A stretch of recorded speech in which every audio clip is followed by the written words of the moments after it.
Once you move, 0 0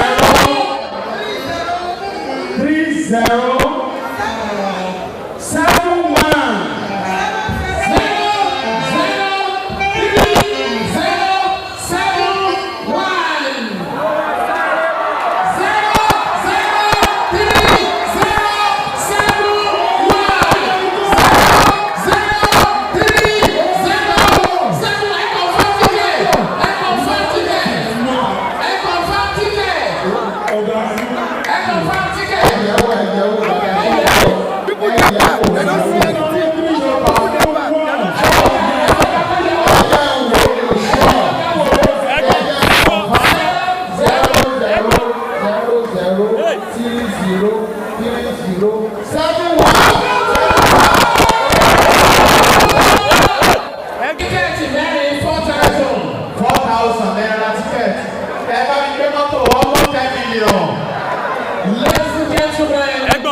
Wow. The star prize winner. Kokoro moto yẹn yo. Kokoro moto yẹn yo. Ọ̀gá máa lọ fún wọn. A máa lọ sí ibi mọ́tò yẹn. A máa lọ sí ibi mọ́tò yẹn. A máa lọ fún ní kọ́kọ́rọ́ mọ́tò yẹn. Àwa máa gbé ìlọlé. Ara ọ̀gbà ọmọ tàbátà ọmọ rẹ̀ ọ̀rẹ́ rẹ̀ lọ́ba. Tó lẹ́nu lọ́ba nímọ̀ rẹ̀ ọba.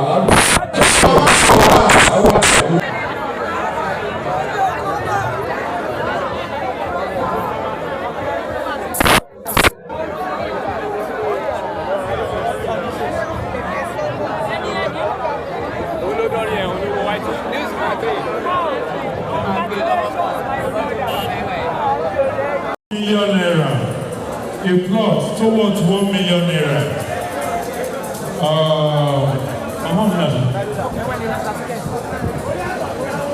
Stop price, okay. Our testimony,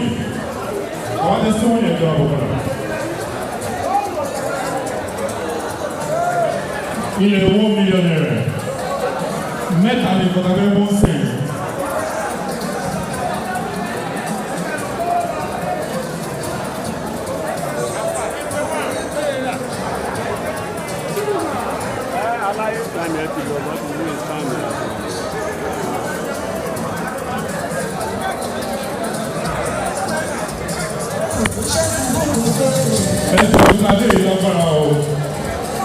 $1 million à l'idée, comme un boy, 1 million naira. Oui, ça.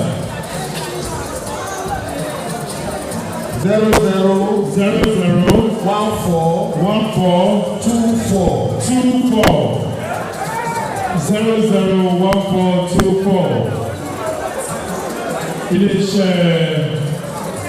Napoleon 0 0 Napoleon 1 4 Nabe Alaga 2 4 0 0 1 4 2 4. For the last time 0 0 1 4 2 4. Okay. Check out see.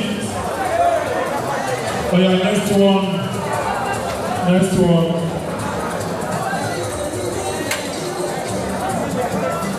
Il y a encore la chevaux 1 million naira. 0 0 0 0 3 9 5 2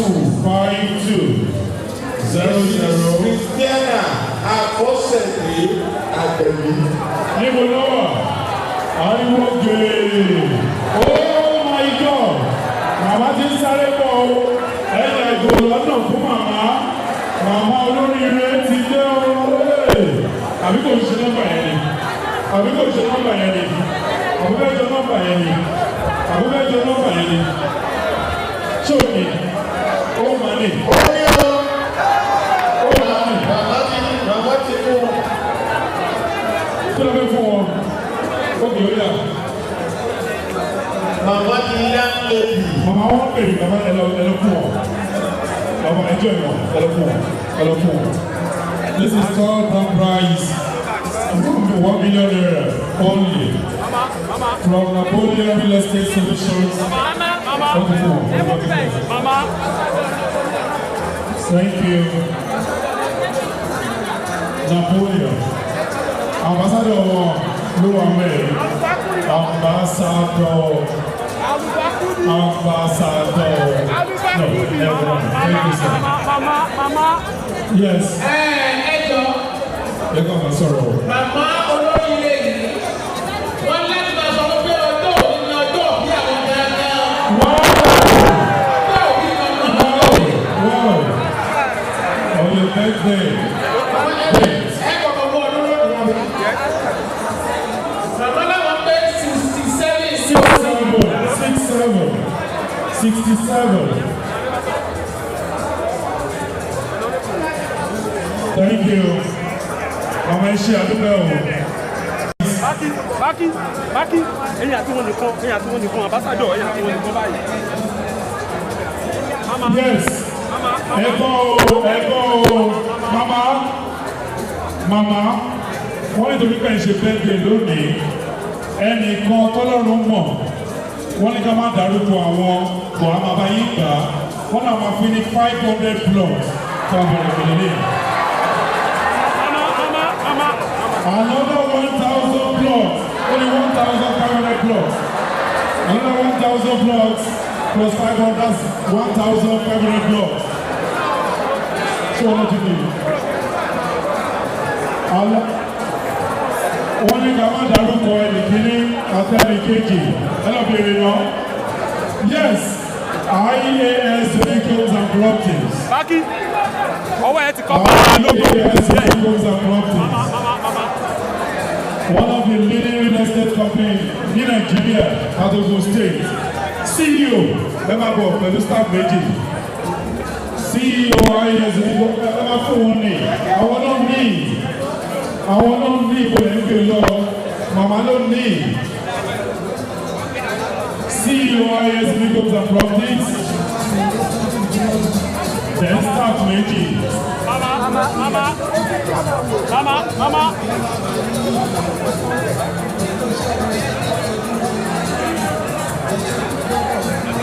Ẹgbẹ́ polówó Ilese ní fresh. Ọ̀tọ̀ ní Big City. Dáadáa ní 1.2 million naira. Tó wà ní Wàsímí o. Ọ̀tọ̀ ní Dusko City. Dáadáa ní 3.5 million. Tó wà ní Wàsímí. Èyí tó fẹ́ mú sí 3.5 million naira ní plọ́ọ̀tì kan o. Dusko City. Eré bá mi lónìí 3.5 million naira. Estate ní Nọ́fẹ̀mọ́ báyìí. Samson Akindele. Ẹ̀jẹ̀gbọ́n yìí o 3.5 million naira. A plot of land. Bluestone City. Yere bá mi lónìí. Wàsímí. Number 002-051.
Congratulations.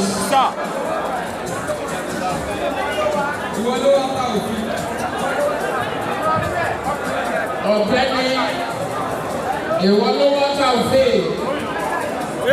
Ìwọ ló wá. Bàtà àyàmí. Rọ̀bì Máṣáì. Rọ̀bì Máṣáì. Máṣáì yóò ta ìdíyàgò. Ẹ kú oríire. Thank you very much. Ladies and gentlemen, it's about to happen. Going for the star prize now. Let them stay here. Come back for me. Come back to stop. If not, I need a oh yeah. After 5 minutes. Sister, brother. No. Ever play? Oh yeah, what we do together. No. Alhaji Haruna Ìṣọ̀lá ṣì wà níbí. Gbogbo ṣì wà bẹ̀ come about 5 minutes. Wọ́n ní lọ ìdòwò àbí kí wọ́n dúró lágbà. Chief Mrs. Chief Dr. Mrs. Mojisola Onikodri Ibùsùn Ajé Ẹ̀gbá. Àwọn ni wọ́n máa mú mọ́tò. Ọ̀gá tí ń bọ̀, ọ̀gá ló máa fún oníkì. Àwọn ni wọ́n máa mú mọ́tò yẹn. Ọ̀gá tí ń bọ̀. Ibùsùn Ajé Ẹ̀gbá. Àwọn ni wọ́n máa mú tíkẹ́ẹ̀tì tó máa jẹ mọ́tò. Under audition. Under audition. Àwọn ni wọ́n máa mú tíkẹ́ẹ̀tì Ibùsùn Ajé Ẹ̀gbá ní ẹbẹ̀rẹ̀ àdúrà o. Ẹbẹ̀rẹ̀ àdúrà. 9.5 million naira. 9.5 million naira. Òun ni mọ́tò yẹn wọ̀. Under audition. Òun ló wọ̀ tẹ́bẹ̀rẹ̀ àdúrà. Ilé-iṣẹ́ rédíò àkọ́kọ́ tó máa ṣe lábẹ́ òkúta nípínlẹ̀ Ògùn. Fresh FM. Orúkọ Jésù. Ní kọ́jẹ́ ni Ọlọ́run gbàdúrà Ọlọ́run sọ̀rọ̀. Ní orúkọ Jésù. Jésù Olúwa wa. Àmín. Bóyá. Ẹ̀rọ lẹ̀. Ó yẹ ìfọwọ́ wọ́n ti ń lọ mú ọ. Star prize. Star prize under BC Fresh FM Abẹ́òkúta at 6. Star prize. Màmá ẹ̀rọ dáadáa ẹ̀rọ náà mọ̀. And ticket number for the star prize. Wá sí mú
4,000 naira ticket.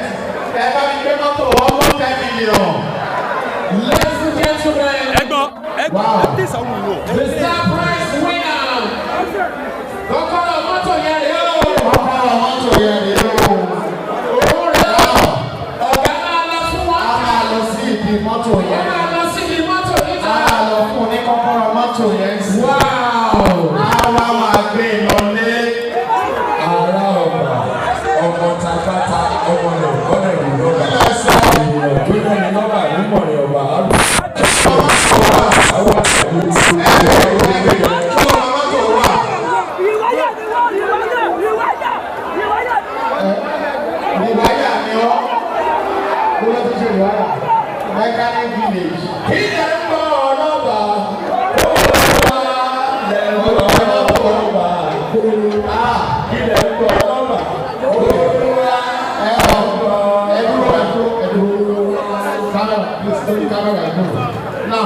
màmá ẹ̀yin ni mo tún fún tẹ́ẹ̀bà mi fún ọmọkùnrin ní mọ́tò ẹ jẹ́ ká lọ síbi ọkọ̀ ẹ kó sì pa.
ó tó gbà wo tẹ́ ẹ ti ń ṣe iṣẹ́ yìí bá. gbogbo ayé ló gbàgbọ́ lókè ìrìnàṣẹ́. orí òkè wo lẹ lọ orí òkè lẹ lọ. ó tọ́ ọmọ ọdún mélòó? tíkàtì mélòó gangan ló já? ọjọ́ wo ló ti bẹ̀rẹ̀ sí já tíkẹ́ẹ̀tì? Ọjọ́ kan ṣe lọ́jọ́ kan tó ti lọ rà. Níbo ló ti rà? Lọ́dọ̀ Ayeye. Ilẹ̀ ti ra tíkẹ́ẹ̀tì. Ilẹ̀ ti já tíkẹ́ẹ̀tì. Bàbá wò ó, ǹjẹ́ ẹ ti ra mọ́tò rí fúnra yín pé ẹ fẹ́ gun mọ́tò? Ẹ ṣé kí ni? Ẹ jẹ́ kí nǹkan kan yá àwọn èèyàn. Ẹ kó owó ẹ̀ jọ rí nípa ẹ fẹ́ ra mọ́tò fúnra yín. Bó wá nínú yín ṣe dùn tó lónìí, bó lọ̀rọ̀ yín ṣe rí? Ṣé ọpẹ́ tí mo lè gbà ní àdúrà ní àná ìwọ lọ nítorí owó láìpẹ́ mẹ́rin tí mo ìdílé kan tó ń bẹ mú tọ̀ ní ẹnì kẹta wa ta jọ wá ìfásitì àti ẹgbẹ́ máa lè àkọ́kọ́ bákan náà ní ká máa lọ mú ní tí mo ní mẹ́rin tí mo gbé dání mo ní gbàgbọ́ nínú ẹgbẹ́ ayò máa jẹ́ òun nǹkan máa ṣàyẹ̀wò ìgbé Ẹ jẹ́ nǹkan kan yé wa tó túmọ̀ sí pé ẹ ti fẹ́ máa lọ tẹ́lẹ̀. Ó ti fẹ́ máa lọ. Àwa ń sọ mo ní ìbára ṣe ẹ máa lọ pé mo nígbàgbọ́ nínú mẹ́rin tíkẹ́ẹ̀tì mẹ́rin mo nígbàgbọ́ pé mútọ̀ ni mo máa fi jẹ ọkọ̀ jẹ́ pé mútọ̀ ló ń wù mí lọ́kọ̀ ní gbogbo ọ̀há ní mútọ̀ ló ń wù mí. Pé wọ́n láyé pé ọ̀kadà ló wọ́pọ̀ kúrò nira ó tún sùn láì mọye nígbàdìgbà mọ́ra máa wọ̀ ẹ̀ áìsẹ̀ntì wọn lè ra wọn ètò pé ìlú tó wà bẹ́ẹ̀ tó mútọ̀ ló ń wù láwọn ọ̀dọ́ ṣe fún mi. Ó ti gbọ́ ìkìlọ̀ tí wọ́n fún ẹ pé gbogbo àwọn àmì tó wà lára ẹ̀ ti fresh ẹsẹ̀ wọ́n lẹ́yìn ọdún kan so àwọn èèyàn lè máa rí wípé òótọ́ ni o kì í ṣe pé bákan ṣó yí àbí òyí ẹ lágbára Ọlọ́run bá mọ́tò yìí ò ní forí sọ̀rọ̀ gbàdúrà fáwọn èèyàn míì náà tí wọ́n ń retí irú ayọ̀ báyìí tó ń mú àwọn náà irú àdúrà olùfẹ́ ṣe fún un. Àwọn láìpẹ́ gbogbo àwọn táwọn àgbà yìí sí ọdún náà tí a fẹ́ sùn ká máa sùn pẹ̀lú àwọn wa máa ń sùn pẹ̀lú káwọ́ láìpẹ́ ìdùnnú la máa fi sùn ìdùnnú náà la máa fi ọlọ́run ọba lọ́jọ́ gbogbo àtàwọn májà sí nínú ìlera wa májà fi nǹkan kan tó wà nínú ara wa omi ara wa ìdí ara májà tó gbẹni kankan wa lẹ́kùn láàárọ̀ lọ́sàn-án lálẹ́ ẹni òkè ni wá ká má dẹni rẹ̀ láéláé omi mímu gbogbo ohun tó ń pa ẹ̀dá lẹ́kùn ní wákàtí ọ̀hún gbogbo ẹni tó wà ọlọ́ba mi sọ́jà yọ̀. Bàbá ẹ dúpẹ́ lọ́wọ́ iléeṣẹ́ Fresh FM ẹ ṣàdúrà fún iléeṣẹ́ báwo lẹ ṣe rétò tí wọ́n gbé kalẹ̀ yìí sí. Ẹ̀rín pọ̀. Iléeṣẹ́ tẹ́rí nǹkan lé ayé tó máa ń dàbí nínú àwàdà ló tọrọ tí máa ń jáde ṣùgbọ́n máa ń sọ kọfíyàn ayé níbi ẹbí tí wọ́n bá dé nígbà míì ní òǹkéyàn kan tẹ́ pé láìpẹ́ lẹ́yìn òkú bọ́ yé gbé oúnjẹ wá ló ń kọlẹ̀ àìsàn ọlọ́run bọ́ yé gbé oúnjẹ wá àtòmí ní ìfi ẹnu kan nǹkan kan bẹ̀. Kí lẹ sọ ẹ ṣé kí ni? ní ìfi ẹnu kan anything bẹ̀. Kí ló dé? Gbogbo bí ẹni tó wà lẹ́gbẹ̀ẹ́ wa gan tán lọ tán fún lómi àwa mẹ́ta la wá ẹnì kẹta mi nígbà wọ́n gba omi yẹn fún mi wọ́n wá ní kí n gbà mẹ́ mo nílò wípé nǹkan tó wù mí lọ́pọ̀ ìgbọ̀ngàn ló máa ń fún mi lórúkọ fún mi. Àwọn ọ̀rẹ́ ìdá àtẹjọ́ ó yá máa bọ̀ mílẹ̀. Ẹnjìníà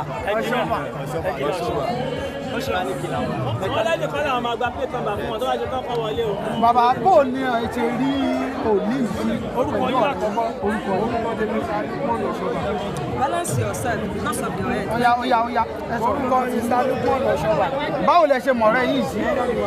Ọ̀rẹ́ tó ti pẹ́ ni àjọ wà papọ̀ ni 24/7 torí àwọn ṣiṣẹ́ lábílé mẹ́kọ̀ọ́ lọ́kọ́ bá pẹ́ ní iṣẹ́ lábílé mẹ́kọ̀ọ́ ní oṣù tí fi jẹ́ ìgbọ́ ọ̀ tó bá ti di táìmù báyìí tá a ti close lábílé àyíṣe ká má ìrà lọ́jọ́ kan ó ní bèsì wa tá a máa ń jókòó sí lókè jẹun àtẹnì kẹta wa so ìgbà dáadé ra tíkẹ́ẹ̀tì yẹn ní ọ̀dọ̀ yàrá ń sọ pé ṣé a máa jẹ nǹkan pàtàkì tó jẹ́ nǹkan ńlá ìwọ̀n ìgbà dáa ń bọ̀ láti ilé mò ń sọ fẹ́nì kẹta wa wọ́n ti kú omi o mo ní mọ́tò méjì la máa gbé bọ̀ o èmi máa wà kan èmi máa wà kan mo ní ó dá mi lójú sẹ bẹ́ẹ̀ ni mo ló dá mi lójú ìgbà tó wọn tún fẹ́ máa lọ mo ní ẹ má ìdí lọ a máa jẹ nǹkan fún ìpa ìṣẹ́ mo náà máa gbé mọ́tò bọ̀ inú mi dẹ̀ wà á dùn lọ́dọ̀ Ọlọ́run ilé iṣẹ́ yìí kò ní jóná iṣẹ́ IAS náà kò ní jóná torí IAS wọ́n ń tribe wọ́n ṣe kúrú Fresh FM wọ́n in fact inú mi dùn gan lágbára Ọlọ́run ohun tí wọ́n ti ṣe kò ní parun ilé iṣẹ́ wọn ti lọ sókè wọn máa lọ sókè ni kò ní ilé iṣẹ́ tó gbọ́n mọ́ ó máa gbọ́ títí ní gbogbo ata tó wá ṣe náà lágbára ṣe fún wọn lọ́dún àti wálẹ̀ mi ní ilé iṣẹ́ àṣemọ́ ní wọlé báyìí bò ní wọ́n lé ẹnì kankan orúkọ tèmi sá Lukman Lọ́ṣọ́bà.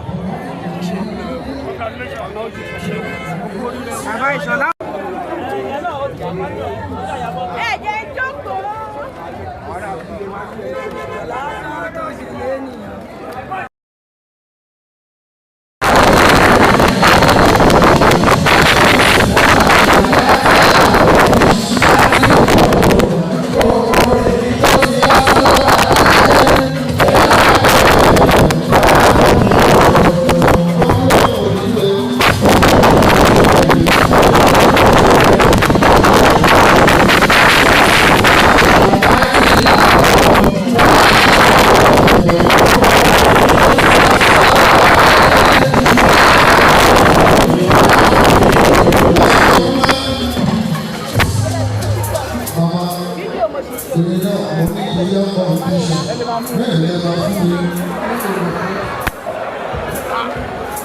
Ilese la máa fún mi, ẹ má jẹ́ ìgbé ìyá alágbé.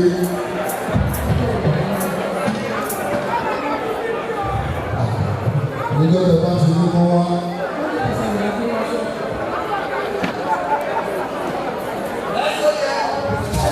Òun ní aṣọ màmá láti bá.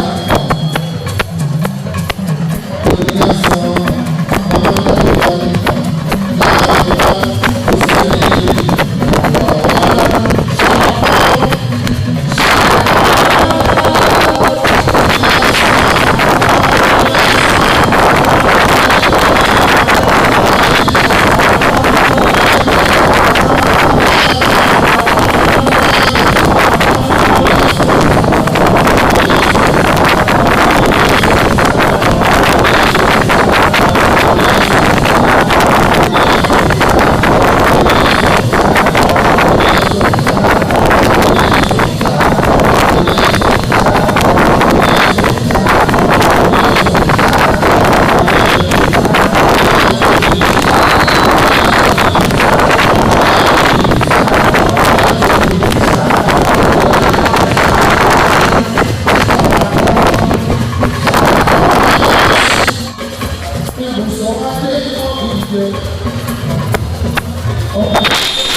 Gẹ́gẹ́ bí ìlànà tí wọ́n ti rán wọ́n fi àgbẹ̀yẹ wọ́n fi dá ẹgbẹ́ tí wọ́n bá ṣe dáadáa ọmọ ọlẹ́ dáadáa tẹ̀ ṣe ọlọ́run lè fi pọ̀ lórí gbogbo ìbùkún ọlọ́pàá fún níláyé lórí dáadáa tẹ̀ ṣe àgbà sórí àwọn ọmọ yìí àgbàrá lọ àwọn ọmọ yìí máa ṣe orí ìdílé ní èdè tiwa àwọn tá a jẹ́ oṣù yìí a máa ní lọ́la wà náà ń bá àgbàtà ìyá ìyá Ilese. Ṣàpọ̀ wàá yẹ kó yẹ o.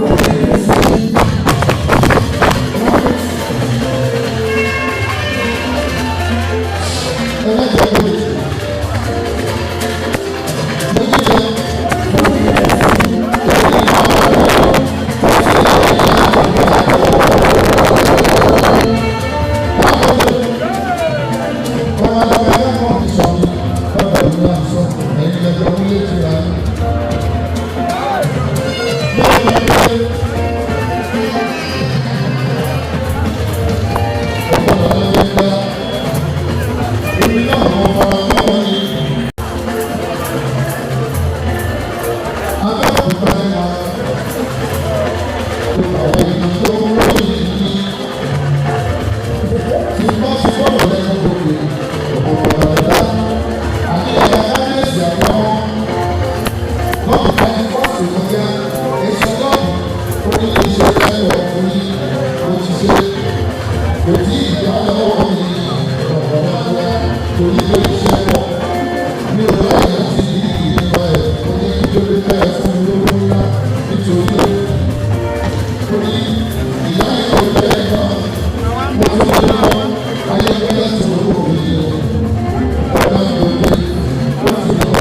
In all, I think you have to do it. Because you are in place a government that is committed to promoting the welfare of our Ishaya mantra. So in Odun State, we are committed to the welfare of journalists. And this is where I consider the going. We have the footage zones. It's one of the largest in the country. Actually 100 kilowatts. Today is a Head of Family,